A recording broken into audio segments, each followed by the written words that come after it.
6 bulan menjanda, Dewi Persik pamer cincin lamaran dari pilot ternyata sudah lama diincar.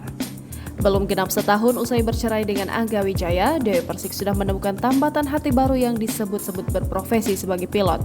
Pilot bernama Ruli itu bahkan sudah mengenal Dewi Persik sejak 5 hingga 6 tahun yang lalu. Meski Dewi Persik baru 6 bulan bercerai, sang pedangdut justru mengungkapkan fakta jika Ruli sudah mengincarnya sejak lama.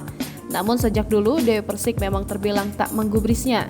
Perbincangan dengan sang pilot dahulu pun hanya terkait kabar. Namun belakangan ini komunikasi Dewi Persik dengan pria tersebut jauh lebih intens. Hingga perbincangan mereka pun berlanjut terkait pasangan.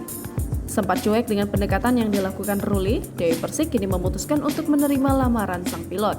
Keputusan ini diambilnya lantaran Ruli menunjukkan keseriusan dengan cara mendekati ibunda Dewi Persik. Dewi mengaku telah mempertimbangkan dengan matang keputusan menerima lamaran dari Ruli.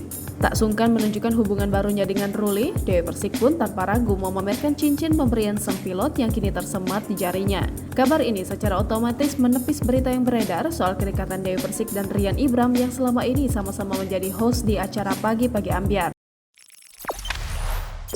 Jangan lupa subscribe, share, komen, dan like ya!